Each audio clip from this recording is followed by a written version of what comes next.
Hello बच्चों, आप लोग कैसे हैं? और हम लोगों का जो ये हम लोग जैसे कि एनटीए नेट की तैयारी कर रहे हैं एजुकेशन सब्जेक्ट की। तो इसके पहले के जो टॉपिक है मैंने कवर करा दी है, आप मेरे चैनल पर जाके देखिए। और आज का जो टॉपिक है वो हम लोगों का है राष्ट्रीय शिक्षा नीति यानी कि एनपीई। ये 1986 में बनी थी। अब इसके बारे में जानते हैं कि ये जैसे कि हम लोग टीचर्स हैं, टीचर्स के बारे में हम लोगों को पढ़ना है, तो ये भी नीतियाँ जो हैं शिक्षा से रिलेटेड हैं, इसीलिए हम लोगों के सिलेबस में इसको रखा गया है। तो अब हम लोग इसको जानते हैं कि इसके पहले कोठारी आयोग बना था। तो कोठारी आयोग में भी लगभग वही सुझाव दिए गए थे जिसमें आप देखेंगे, बस थोड़ा बहुत उसमें उसको बाउंडेशन ज़्यादा वो कर दी गई या इम्प्रूवमेंट की गई, इस बारे में आप लोग देखेंगे।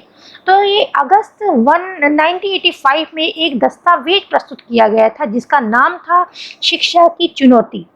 इस दस्तावेज का नाम आपको ध्यान रखना है कि शिक्षा की चुनौती नाम से ये प्रस्तुत हुआ था। तो इसको देखते हुए भारत सरकार ने एक नई शिक्षा नीति बनेगी इस बात की घोषणा की थी। राष्ट्रीय शिक्षा नीति 1986 को कुल 12 खंडों में बांटा गया था।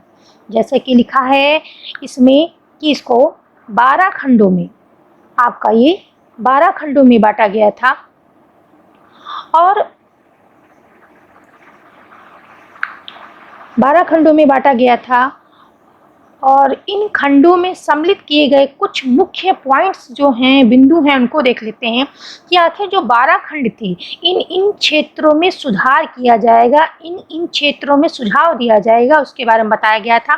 तो पहला आपका जो पॉइंट है वो राष्ट्रीय शिक्षा की भूमिका है।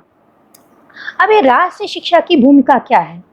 अब बच्चों, आप लोग अपने जीवन में देखते हैं कि एक मनुष्य है, एक बच्चा है जो स्कूल में जाता है, वो वहाँ पे हर चीज़ अपनी संस्कृति को सीखता है, एक तरह से एथिक्स को सीखता है, एक समाज की जो चीज़ें हैं, समाज में किस तरह की भूमिका है, और राजनीति में आगे चल के जैसे वहाँ पे लोकतंत्र है, जैसे हमारे यहाँ लोकतंत्र है, तो लोकतंत्र में जो अधिकार हैं, कर्तव्य हैं, जो हम लोगों ने अभी मूल्य में पढ़ा था कि हम लोगों को समानता का जो मिला हुआ है, समानता का अधिकार या समाजवादी लोकतंत्र क्या है, इसके इन सब चीज़ों के बारे में हम लोग कैसे जानते हैं? हम लोग शिक्षा के माध्यम से ही जानते हैं। शिक्षा के माध्यम से ही हम अपनी संस्कृति को जानते हैं, अपने दर्शन को जानते हैं, अपनी सभ्यता को जानते हैं। और शिक्षा के माध्यम से जो हमारी बुद्धि है वो विकसित होती है। आप एक अनपढ़ व्यक्ति को लीजिए और एक पढ़े लिखे व्यक्ति को लीजिए, दोनों के सोचने के नज़रिए में आप देखेंगे कितना अंतर है। उसकी जो बुद्धि है, जो पढ़े लिखे इंसान की बुद्धि, वो सब तरफ से विकसित होती है, सब तरह के राजनीति हो या शिक्षा हो या अर्थव्यवस्था, हर चीज़ में सोच सकता है। तो इसी तरह शिक्षा की भूमिका एक मनुष्य के जीवन में बहुत अहम भूमिका होती है। उसी के बारे में यहाँ बताया गया है कि शिक्षा की भूमिका को और ज़्यादा कितना अच्छा बनाया जाए, उस बारे में बात की गई है। अब सेकेंड पॉइंट है इसका राष्ट्रीय शिक्षा व्यवस्था। अब जो राष्ट्रीय शिक्षा व्यवस्था का मतलब ये है यहाँ पे कि ऐसी शिक्षा प्रणाली बनाई जाए जो कि पूरे राष्ट्र में एक साथ लागू की जाए, जो कि हम लोग कोठारी आयोग में भी पढ़े थे कि जो था आपका 10 जो आपका 10 और 2 10+2 का जो था, 10+2+3 का जो आपका कॉन्सेप्ट था वो है कि आप 10th के बाद 2 जो पढ़ेंगे वो आपका 12th हो गया, और फिर 3 आपके उसमें लगते हैं, जैसे बीए या आप बीएससी, ये सब चीज़ें करते हैं उसमें लगता है। तो वही कॉन्सेप्ट यहाँ बताया गया था कि राष्ट्रीय शिक्षा प्रणाली आपकी एक जैसी होनी चाहिए, पूरे देश में एक साथ लागू होनी चाहिए कि 10+2+3 इस चीज़ का। अब थर्ड पॉइंट है आपका समानता के लिए शिक्षा। समानता के लिए शिक्षा, इसमें बताया गया है कि समानता के लिए शिक्षा की जो बच्चा या कोई भी छात्र जो पढ़ने जाता है, वो चाहे किसी भी जाति का हो, किसी भी लिंग का हो, किसी भी धर्म का हो, उसको समान शिक्षा दी जाएगी। शिक्षा के सामने उसको समान अवसर प्राप्त होंगे। अब आपका फोर्थ पॉइंट है, ये आपका फोर्थ पॉइंट है कि विभिन्न स्तरों पर शिक्षा का पुनर्गठन। इसका अर्थ ये है कि आप जैसे अपने लोकतंत्र को देखते हैं कि वहाँ पे देखिए जो शासन है किस तरीके से डिवाइड होता है। पहले बड़े होते हैं, फिर उनसे छोटे-छोटे उनके नीचे जो जो अधिकारी होते हैं या मंत्री होते हैं, फिर उनसे नीचे और भी मंत्री होते हैं। तो इस तरीके से जो ये शासन व्यवस्था है वो उसका विकेंद्रीकरण कर दिया जाता है। उसी तरीके से डिवाइड कर दिया जाता है ताकि उस शासन व्यवस्था को एक व्यक्ति तो चला नहीं सकता, सब व्यक्ति मिलके सब व्यक्तियों के सहयोग से उस शासन को चलाया जाता है। तो उसी प्रकार विभिन्न स्तरों पर शिक्षा का पुनर्गठन किया जाता है। अब फिफ्थ पॉइंट है आपका कि तकनीकी एवं प्रबंध शिक्षा। तकनीक पे, व्यवसाय पे, प्रबंध शिक्षा पे भी ध्यान दिया जाए, उसके लिए नए कॉलेजेस खोले जाएं और उसका प्रबंध किया जाए। 6 पॉइंट है आपका कि शिक्षा व्यवस्था को कारगर बनाया जाए। कहने का तात्पर्य ये है, शिक्षा व्यवस्था को कारगर बनाया जाए कि जो शिक्षा व्यवस्था है उसको उसकी जांच की जाए कि कहाँ पे किस स्तर पे कौन सी कमी है, उसको देखा जाए, सुधारा जाए और कितनी अच्छी तरह उपयोगी हो सकती है छात्रों के लिए, इस चीज़ को देखा जाए। और आपका 7 पॉइंट है कि शिक्षक और सेवारत शिक्षकों की शिक्षा, यानी कि जो शिक्षक हैं, जो अभी नए जा रहे हैं बच्चे शिक्षा के क्षेत्र में टीचर बनने जा रहे हैं, और जो सेवारत हैं, जो पहले से शिक्षा दे रहे हैं बच्चों को, उन दोनों शिक्षकों की जो इनमें है और जो प्री हैं, जो भी सीख रहे हैं और जो उसमें हैं सेवा में, उनकी शिक्षा के लिए क्या सरकार की अपनी शिक्षा नीति में सुझाव रखे, क्या चीज़ लाए कि ताकि उनकी इम्प्रूवमेंट हो पाए, चाहे वो सैलरी हो, चाहे उनकी और चीज़ें जो ज़रूरी हैं, उनके संसाधन ज़रूरी हैं टीचर को पढ़ाने के लिए, वो सब चीज़ें जो हैं वो इस चीज़ में देखी जाए। अब 8 पॉइंट है आपका, ये आपका 8 पॉइंट है कि शिक्षा का प्रबंध किस तरीके से आपका किया जाए कि शिक्षा अच्छी तरह से सुचारू रूप से सबको मिल पाए। 9 पॉइंट है आपका कि संसाधन का समीक्षा संसाधन तथा समीक्षा। इसका अर्थ ये है कि जो टीचर्स पढ़ाते हैं स्कूलों में, तो उनके पास बच्चों को पढ़ाने के लिए जो चीज़ें हैं, जैसे आपका ब्लैक बोर्ड हो गया, आपका कुर्सी मेज हो गई, इन सब चीज़ें वहाँ पे जो बेसिक चीज़ें वहाँ पे है कि नहीं है, और जो टीचर्स हैं वो अपनी शिक्षा ले रहे हैं, वहाँ पे उनको शिक्षित करने के लिए पूरे संसाधन हैं कि नहीं, उसको देखना, उसकी समीक्षा करना। अब आपका 10 पॉइंट है कि शिक्षा की विषय वस्तु और प्रक्रिया को नया मोड़ देना। जो शिक्षा की विषय वस्तु क्या है, जैसे आपका पाठ्यक्रम है, पाठ्यचर्या है, या प्रक्रिया है। प्रक्रिया मतलब क्या हुआ, जैसे शिक्षण विधियाँ जो हम लोग अपनाते हैं, या टीचर्स लोग कौन-कौन से शिक्षण विधियों को अपनाते हैं ताकि बच्चा और अच्छी तरह सीख सके। तो इन सब चीज़ों को नई तरीके, जैसे आप देख रहे हैं कि पहले की शिक्षा से आज की शिक्षा में कितना सब कुछ परिवर्तित हो गया है, नयापन आ गया है, सब कुछ नई चीज़ें हो गई हैं। पहले तो कंप्यूटर के बारे में बच्चे नहीं जानते थे, अब तो क्लासेस में स्मार्ट कंप्यूटर उन्हीं से पढ़ाया जाता है, स्मार्ट ब्लैक बोर्ड होते हैं। तो ये इस तरीके से शिक्षा में कितना परिवर्तन हुआ है, तो किस तरीके से उसी विषय वस्तु को, पाठ्यक्रम को देखा जाए और जो बच्चों को शिक्षा देने की प्रक्रिया है उसको देखा जाए। तो ये 10 पॉइंट है। इसमें अगर बच्चों आप लोग ये जो भाग दिए गए हैं 12 भाग, अगर इनको ध्यान से समझ लेंगे तो कोई क्वेश्चन आता है तो आप इससे रिलेट कर पाएंगे कि हाँ, इस पार्ट से ही ये आया है, इस पार्ट में ये दिया गया था। चलिए आगे देखते हैं। अब इनके सुझाव क्या थे इसके बारे में देखते हैं। इन्होंने कहा कि शिक्षा प्रशासन का विकेंद्रीकरण हो, यानी कि शिक्षा ये नहीं कि बस एक व्यक्ति के ही पास हो, या एक जैसे कि जैसे आपने देखा होगा कि एक ही व्यक्ति के पास पूरा शासन रहता है तो वो पूरी व्यवस्था को ठीक से नहीं चला सकता। एक व्यक्ति सब जगह नहीं पहुंच पाएगा, पूरी व्यवस्था को नहीं देख पाएगा।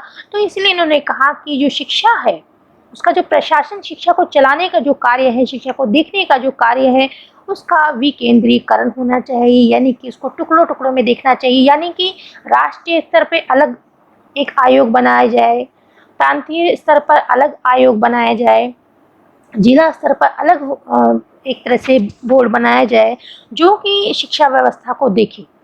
तो राष्ट्रीय स्तर पे जो बनाया गया उसको भारतीय शिक्षा सेवा कहा गया, प्रांतीय स्तर पे बनाया गया प्रांतीय शिक्षा सेवा कहा गया, और जिला स्तर पे जो बनाया गया उसको जिला शिक्षा सेवा कहा गया। अब सेकंड पॉइंट है आपका कि इसमें इन्होंने कहा है कि बजट का 6% हिस्सा शिक्षा पर व्यय होना चाहिए। यानी कि जो बजट होता है, जो पूरे देश का बजट जब लाया जाता है, तो जो शिक्षा है हमारी, क्योंकि शिक्षा हमारे देश में या हर मनुष्य के, हर समाज में एक महत्वपूर्ण भूमिका निभाती है, एक राष्ट्र को आगे ले जाने के लिए भी महत्वपूर्ण भूमिका निभाती है। इसलिए ये सजेशन दिया गया कि जो बजट है उसका 6% हिस्सा जो है आपको शिक्षा पर खर्च करना चाहिए। ये बात यहाँ कही गई।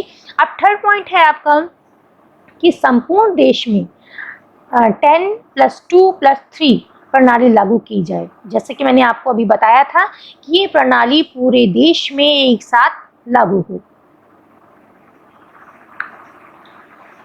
अब इसमें फोर्थ पॉइंट है कि आपका operation black board. Operation black board क्या है? ऑपरेशन ब्लैक बोर्ड क्या है बच्चों, इसके बारे में जानिए। प्राथमिक विद्यालय की दशा। पहले तो आप जानते हैं कि पहले बहुत अच्छी व्यवस्था नहीं थी प्राथमिक विद्यालयों में, तो इसीलिए इस चीज़ को देखते संसाधन भी नहीं थे कि बच्चों को कैसे पढ़ाया जाए। ना ब्लैक बोर्ड की व्यवस्था थी, ना डस्टर था, ना लिखने की सामग्री थी, और न उनके बैठने उठने की कोई सुविधा थी। तो इस चीज़ को सुधारने के लिए ऑपरेशन ब्लैक बोर्ड लाया गया। प्राथमिक विद्यालय की दशा को सुधारने के लिए प्राथमिक विद्यालयों की न्यूनतम आवश्यकताएं हैं, जो कि बहुत बेसिक हैं, बहुत ज़्यादा नहीं, लेकिन जो जरूरी है बहुत ज़्यादा, उनकी आवश्यकताएं, जैसे 2 कमरे का भवन तो होना ही चाहिए एक प्राथमिक विद्यालय के लिए, शिक्षण सामग्री होनी चाहिए, छोटा पुस्तकालय भी होना चाहिए, आपका खेल जो है, ये आपका खेल सामग्री जो बच्चों को, ताकि खेल के माध्यम से भी बच्चों को पढ़ाया जा सके। कम से कम 2 शिक्षक तो होनी चाहिए प्राथमिक विद्यालयों में, छोटे प्राथमिक विद्यालयों में, प्री प्राथमिक विद्यालयों में। अब आपका फिफ्थ पॉइंट में उन्होंने कहा है नवोदय विद्यालय के बारे में बात करते हैं। ये नवोदय विद्यालय क्या है, इसके बारे में हम लोग देखते हैं। तो इसमें नवोदय विद्यालय में ये है बच्चों की जो निर्धन बच्चे होते हैं, जिनको ज़्यादातर सुविधाएं नहीं, अब जिनके पास पैसा है वो तो आपको पब्लिक में बच्चों को पढ़ा लेंगे, लेकिन जिनके पास जो निर्धन है, वो उन बच्चों को, जो टैलेंटेड बच्चे हैं, जो पढ़ना चाहते हैं, आगे बढ़ना चाहते हैं, ऐसे निर्धन बच्चों के लिए 75% स्थान सुरक्षित रखा गया इन बच्चों के लिए, और अनुसूचित जनजाति के लिए 15% स्थान सुरक्षित रखा गया। कहाँ? नवोदय विद्यालय में। और नवोदय विद्यालय में आप जानते हैं कि 6 से 12 तक कक्षा होती है, और सीबीएसई बोर्ड है, और यहाँ पे इंटर्न से ही प्रवेश दिया जाता है। अब इसका 6 पॉइंट देखते हैं। 6 पॉइंट में है कि उच्च शिक्षा के स्तर मान को बढ़ाए रखने की जिम्मेदारी जो है यूजीसी को दिया गया। अब यूजीसी जो है वो क्या है? यूनिवर्सिटी ग्रांट कमीशन जो है, इसकी फुल फॉर्म है, उसको जिम्मेदारी दी गई उच्च शिक्षा की। उच्च शिक्षा का अर्थ है आपका जो 12th के बाद जो शिक्षा है, जो हम लोग लेते हैं, उसका जो स्तर मान, उसके वैल्यू को और ज़्यादा निखारने के लिए, उसको मानक देने के लिए जो जिम्मेदारी है यूजीसी को दी गई। अब आपका 7 पॉइंट है तकनीकी एवं प्रबंधन शिक्षा में सुधार किया गया। जो तकनीकी है, यानी कि तकनीक और जो व्यवसाय हैं, तकनीक है, टेक्नोलॉजी है, विज्ञान है उसके प्रबंधन और शिक्षा में सुधार किया जाए, इसकी बात कही गई।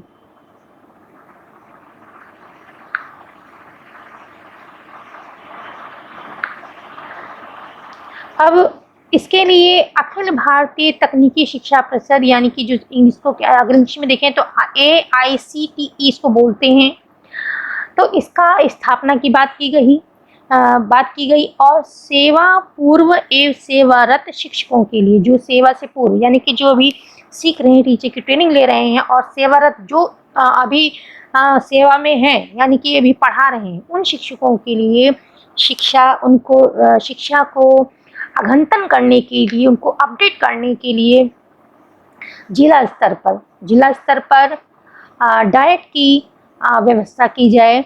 इसके DIET डाइट, इसको हिंदी में कहते हैं जिला शिक्षा एवं प्रशिक्षण संस्थान, इसकी स्थापना हो, ताकि जो प्री प्राथमिक के हैं आपके प्री प्राथमिक और अब वो जो है, और प्री प्राथमिक और जो एडल्ट एजुकेशन भी चली थी, एडल्ट एजुकेशन चली थी वो आपकी है 15 से 35 साल के जो प्रौढ़ थे उनको पढ़ाने के लिए चली थी।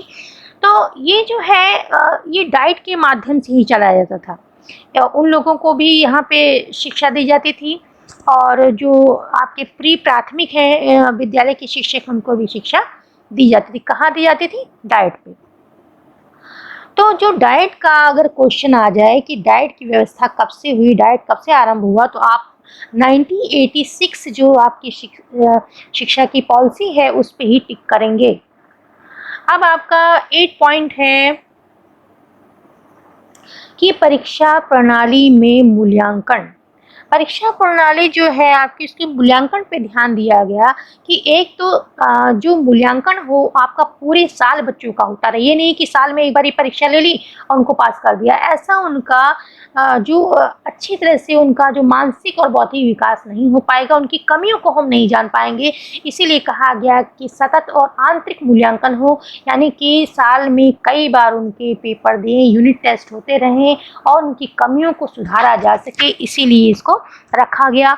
और दूसरी बात है कि पहले मार्क्स दिए जाते थे जब बच्चे के पेपरों में, लेकिन इसको ग्रेड सिस्टम में बदल दिया गया। ग्रेड सिस्टम इसलिए बदल दिया गया कि ग्रेडिंग सिस्टम उससे ज़्यादा बेनिफिट था, तो इसीलिए ग्रेड सिस्टम उसमें बदल दिया गया। और इसका 9 पॉइंट देखते हैं। इसका आपका 9 पॉइंट है, अनुसूचित जाति एवं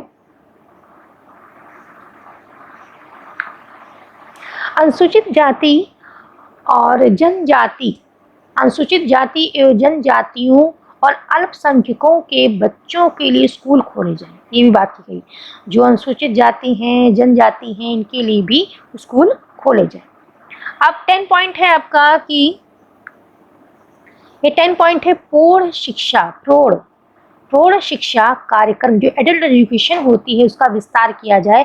यानी कि आप जानते हैं कि पहले बिल्कुल भी साक्षरता बहुत कम थी, उसका जो परसेंटेज था अपने इंडिया में बहुत कम था, तो उसको मतलब जो आपके एडल्ट हैं या बूढ़े हैं उनको कम से कम बेसिक जो साक्षरता है वो दी जाए, वो कम से कम पढ़ना लिखना तो समझ जाएं, पढ़ लिख जाएं, या बहुत ज़्यादा नहीं लेकिन हाँ लिख सकें या पढ़ सकें, इतना जान सकें, तो इसलिए उनको ये एडल्ट एजुकेशन दी गई।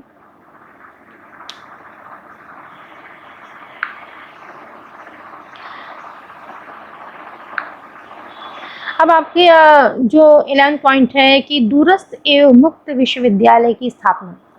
दूरस्थ और मुक्त विश्वविद्यालय क्या है, इसको आप जानिए पहले। कि कुछ ऐसे क्षेत्र होते हैं, कुछ जो कि आबादी के ऐसे क्षेत्र होते हैं कि जो कि यूनिवर्सिटी हैं, विद्यालय हैं, उनसे बहुत दूर होते हैं, ऐसे इलाकों में होते हैं, तो वो इतनी दूर नहीं पढ़ने जा सकते हैं, या कोई जो नौकरी करते हैं, कर्मचारी हैं जो कि आपके फैक्ट्री में काम करते हैं, लेकिन वो और उच्च शिक्षा प्राप्त करना चाहते हैं, तो उनके पास सुविधाएं नहीं होती कि वो दिन में जाके पढ़ सकें या रोज डेली जाके पढ़ सकें विद्यालय में। तो उनके लिए ये बहुत अच्छा कॉन्सेप्ट आया था दूरस्थ एवं मुक्त विश्वविद्यालय, कि जो ऐसी आबादी से दूर कॉलेज हो, तो बच्चे इसमें ये था कि आप लोग वहाँ से अध्ययन सामग्री आपके घर आ जाती थी और आप लोग घर में ही उससे स्वयं अध्ययन करते थे और उसके बाद जब परीक्षा होती थी तब आपको जाना पड़ता था। तो ये एक तरह से शिक्षा व्यवस्था अनौपचारिक शिक्षा इसको कह सकते हैं। तो इसमें जो शिक्षा व्यवस्था थी बहुत लचीली थी, आपको जाना नहीं पड़ता था, आप घर में ही पढ़ सकते थे, तो इस तरीके का था। अब इसका 12 पॉइंट देखते हैं, नई शिक्षा नीति के उद्देश्य। अब इसके उद्देश्य, मेन उसका उद्देश्य क्या था? मेन उसका उद्देश्य यही था कि समग्र शिक्षा प्रणाली जो है आपकी, प्राइमरी हो गई, उच्च प्राइमरी हो गई, या आपका माध्यमिक हो गया, उसके बाद आपका ये इस पे कॉलेज यानी कि यूजीसी जो आपका यूनिवर्सिटी स्तर पे हो गया, हर स्तर पे जो है इस प्रणाली में सुधार किया जाए। तो नई शिक्षा नीति का जो मेन उद्देश्य था वो समग्र शिक्षा प्रणाली को, पूरी शिक्षा प्रणाली में सुधार करना था। ये नहीं कि एक प्राथमिक पे करना है या माध्यमिक पे करना है, पूरी शिक्षा व्यवस्था को इसमें सुधार करना था। अब इसका 13 पॉइंट है कि इसका कहा गया है कि शिक्षा त्रिभाषा सूत्र। त्रिभाषा सूत्र आपका हो गया, एक तो आपका हिंदी हो गया, इंग्लिश होगा, एक प्रादेशिक भाषा यानी कि मातृभाषा वहाँ की हो गई जिसको बच्चे लिख के पढ़ते थे, इसी को कहा जाता है त्रिभाषा सूत्र। अब कंप्यूटर शिक्षा पे बहुत जोर दिया गया। उस समय कंप्यूटर के बारे में बच्चे नहीं जानते थे, और तो कंप्यूटर की शिक्षा, क्योंकि जब कंप्यूटर की शिक्षा है उसको जब तक नहीं स्कूल में लाया जाता तब तक आगे जाके इतना विकास नहीं हो सकता था। तो इसीलिए कहा गया कि कंप्यूटर की शिक्षा पर जोर दिया गया, उसको स्कूल में लाया जाए, कॉलेज में लाया जाए, इस तरीके की बात की गई।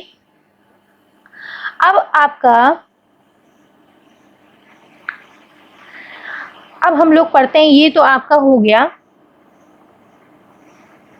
ये आपका हो गया 1986 जो बनी थी शिक्षा नीति, उसके बारे में बात हो गई। अब हम लोग पढ़ते हैं 1992 यानी कि 1992 की बात करते हैं, जिसको कि हम लोग संशोधित राष्ट्रीय शिक्षा नीति के नाम से जानते हैं, और इंग्लिश में इसको POA यानी कि प्रोग्राम ऑफ एक्शन के नाम से जानते हैं। तो इसको अगर POA अगर कभी कभी आ जाए पेपर में या पूरा नाम आए तो आप उसको ध्यान में रखिएगा कि ये किसकी बात हो रही है। 1992 शिक्षा नीति जो बनी है उसकी ही बात हो रही है। तो इसमें देखिए जो शिक्षा नीति बच्चों बनती है उसमें कोई खास बात नहीं है, बस इसमें यही है कि जो 96 में बना था उसको और थोड़ा विस्तृत कर दिया गया। जो 96 में सुझाव दिए गए थे उसको थोड़ा और विस्तृत कर दिया गया। उसको पहले वो अगर क्रिया में नहीं आए थे, प्रयोग में नहीं आए थे, तो इस टाइम ये कहा गया कि वो सारी चीज़ें, वो सारे सुझावों को क्रिया में लाया जाएगा, उनको उसको कार्य में लाया जाएगा, कि वो मतलब वो एक्टिव होंगे, इस तरीके की बात की गई थी। तो जो राष्ट्रीय शिक्षा नीति 1986 थी उसकी समीक्षा की गई कि ये कहाँ तक इसके सुझाव पूरे हुए, क्या कमियां रह गई, क्या ये सब। तो वो जो शिक्षा नीति की जो समीक्षा हुई थी वो किस समिति ने की थी? इस समिति को आप ध्यान रखेंगे, राम मूर्ति समीक्षा समिति, उसका नाम था राम मूर्ति समीक्षा समिति। इस समिति ने सबसे पहले 1986 जो पॉलिसी बनी है उसकी समीक्षा की थी। और इस समिति ने एक बात और कही थी कि जो बीएड हम लोग पढ़ते हैं, बीएड की ट्रेनिंग लेते हैं, वो डिस्टेंस एजुकेशन से ना पढ़ाया जाए, यानी कि मुक्त विश्वविद्यालय या दूरस्थ विश्वविद्यालय जैसे कि इग्नू से हम लोग करते हैं, तो इग्नू से ना किया जाए, उसको मतलब डेली के लिए ऐसे विद्यालयों में पढ़ा जाए जो दूरस्थ ना हो या जिसमें इस तरह पत्राचार की शिक्षा ना हो, इस तरीके के विद्यालय में डेली, मतलब डेली बच्चे जाके पढ़ें, डेली जो टीचर हैं सीखे, उस तरीके का विद्यालय में दी जाए। ये तो राम मूर्ति शिक्षा समिति ने ये बात कही थी। उसके बाद आई दूसरी कमेटी आई, जनार्दन रेड्डी का समिति आई। तो जनार्दन रेड्डी समिति ने एक बात ये कही कि प्राइमरी शिक्षकों के प्रशिक्षण के लिए डाइट की व्यवस्था होनी चाहिए। मतलब डाइट की तो उन्होंने बात की थी, 1986 में भी बात हुई थी, लेकिन उसको और ज़्यादा जो जोर दिया जाए और ज़्यादा बल दिया जाए कि प्राइमरी शिक्षकों को जो प्रशिक्षण है वो डाइट पर ही दिया जाए, इस बात को कहा गया। अब इसका पहला पॉइंट है कि समग्र साक्षरता की अभियान पर अधिक बल दिया जाए। यानी कि उस समय भी इतना कोशिशें हो रही थी, तब भी पूरे देश को साक्षर करने में बहुत सारी चीज़ें थी, और किस तरीके से सबको साक्षर बनाया जाए उस पर बल दिया जाता था कि समग्र साक्षरता अभियान एक चलाया जाए, उस पर बल दिया जाए।